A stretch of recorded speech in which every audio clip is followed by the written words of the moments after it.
Hi, I'm Vince Weston, and this is my update on my shop truck build, which of course is a 69 Corvette sedan delivery. One slight aside, in that time period, and you can Google this, there were actually some 69 Corvette wagons created. And the difference being, of course, between mine and theirs is they had side windows, which kind of wrapped up, sort of like that Firebird one people have seen and have the kit for, which I do. But that being aside, this is what I've been up to. The body itself, I've pretty much got it cleaned up now. It had loads of flash and thick spots and all sorts of mess to it. So I spent quite a bit of time cleaning this up. Oh, I still got to clean that up. I'll talk about that in a minute. One of the things I decided to do was it had square, and you can kind of see from the inside, if I get my big fat thumb out of the way, and the body, it had square headlights that were laid into the body. And I didn't really like that look, and I had no headlights that were going to fit in there. So what I did was I filled it with a little stock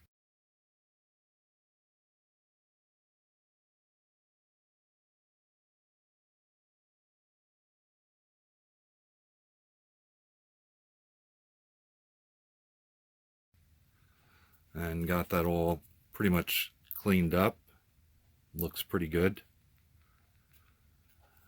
One of the the other end, I wanted to use the 69 tail lights, the circles.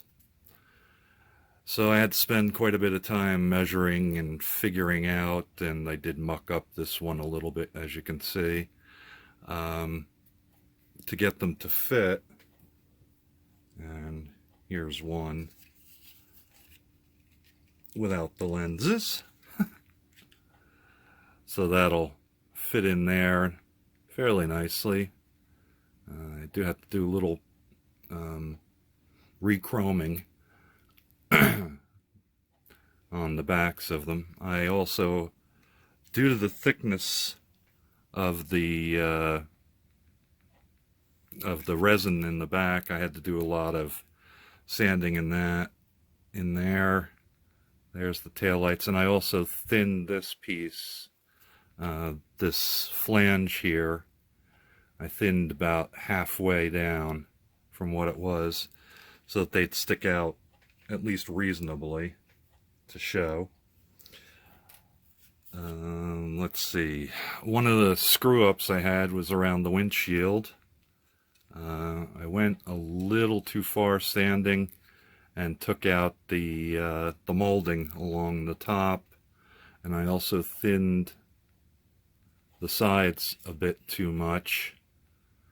So I put a piece of round in here and thickened up the side. I still have to do final fitting of the windshield. The hood, which I actually have a choice of two, and I'm going to probably go with the stock, because this fancier scoop one didn't seem to fit as well. But I had to do a lot of work to get it to fit. There's a lot of scraping and sanding, and it's not quite 100% yet. I got a little more work to do on that before I get too far, but it's laying in pretty good. It's a little high in the front nose, so I may have to hot water and bend that a little. But I think that looks good if it stays in. like I said, I got a little bit more fitting to do on that. A major portion of time, I probably have spent at least 20 hours on this body so far. And the other part was the interior. Peel that off. The bottom here, along here, and the firewall piece, and also the back, were extremely large.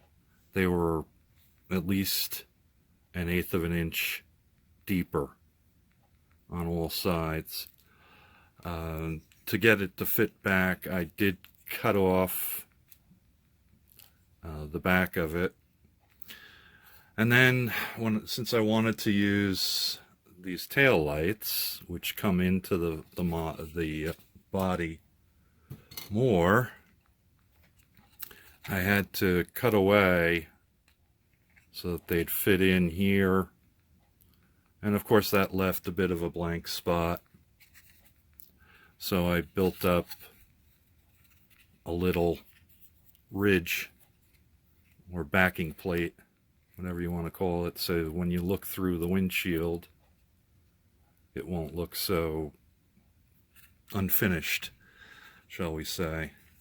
But there was a lot of cutting and grinding and sanding to get this to where it needed to be. One Saturday I went outside with my Dremel tool. Well, it's Ryobi, but anyway, I went outside and spent an hour or two just sanding off the worst of it and then trying to fit it. But at this point, it fits basically where it needs to be. I still got to put the door panels in, so there's gaps. And when you look through, it doesn't look so bad.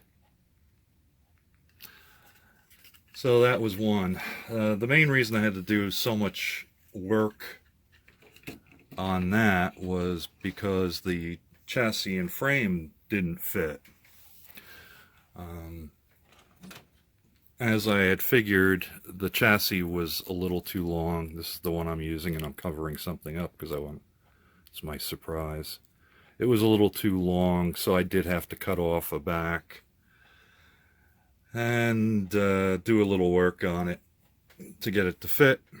One of the things I thought of was typically in these cars, the gas tank is behind the interior compartment, and there would be there's the gas cap. I should have just grabbed the other body.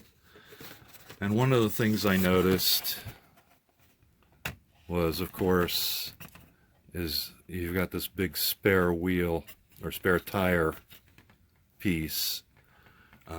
Typically the gas tank would be above this in a '69 Corvette, and I didn't quite like that, so I changed things up.